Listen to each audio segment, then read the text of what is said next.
Hi, I'm David Murphy and I'm here at Mobile World Congress in Barcelona talking this afternoon with Chris Charles from TabMo. Chris, good afternoon. Afternoon, David. So a lot of excitement in there around AR and VR and 5G and connected cars. From your perspective, what's getting you excited? I think creativity. I think you reflected on it, but there's a lot of talk about some of the exciting new creatives people are producing. So I think the recognition that mobile needs to have its own creative strategy for us is really exciting, because part of our ethos is building the bridge between programmatic and creative. And I think a lot of the things we've heard about today within MWC have been around mobile specific creatives, about how 360 video can work on mobile. So definitely creativity. Also transparency. I think the brands themselves are now asking questions. Why weren't our programmatic campaigns more transparent?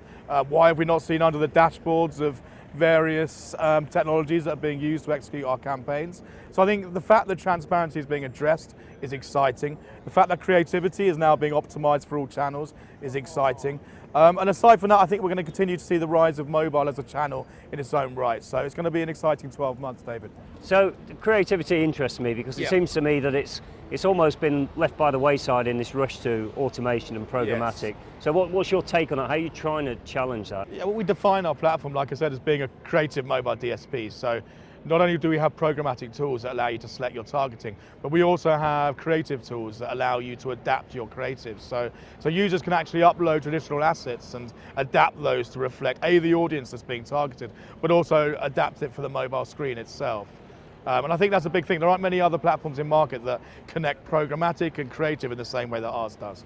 Now, as a company, you've been expanding quite a lot the last 12, 18 months. Tell us a little bit about that. Yeah, the last 18 months have been mad for us. We launched in the UK in Q4 2015. We've grown really, really quickly. We've seen a lot of traction.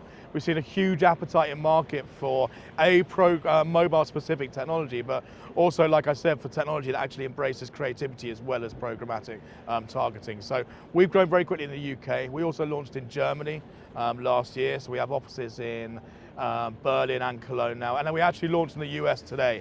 So today is an exciting day for TabMo. We now have an office in New York, and what better way to spend the day than here in Barcelona. So exciting times, David. Absolutely. Now, if we just come back to advertising and the brands that are in mobile, I think some big brands sort of played in mobile years ago when the phones weren't there, the bandwidth wasn't there, and maybe they got the fingers burnt and thought mobile's not for us.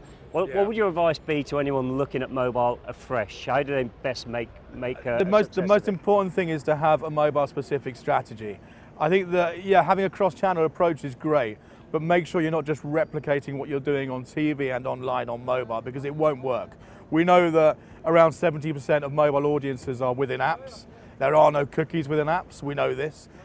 However, that allows you to collect device IDs, to look at location data, and to actually build audiences in a much more effective way by looking at where those devices have been and using that to build audience profiles. So that's the first thing. The second thing, we've said it already, but creative. Make sure the creative is adapted for mobile. It's a different screen, it's used in a different way, and the creative has to reflect that. And also make sure your creative is engaging but not annoying, because I see a lot of ads on mobile which I find intrusive, completely irrelevant, and frankly quite annoying. So make sure that everything you do is optimized towards mobile and actually takes advantage of how powerful the mobile is as a channel in its own right. Well, as someone who's been writing about mobile for long enough, I care to remember, that all resonates very strongly with me, Chris. Good message. Thank you very much for sharing it with us. Cheers, David. Thanks a lot.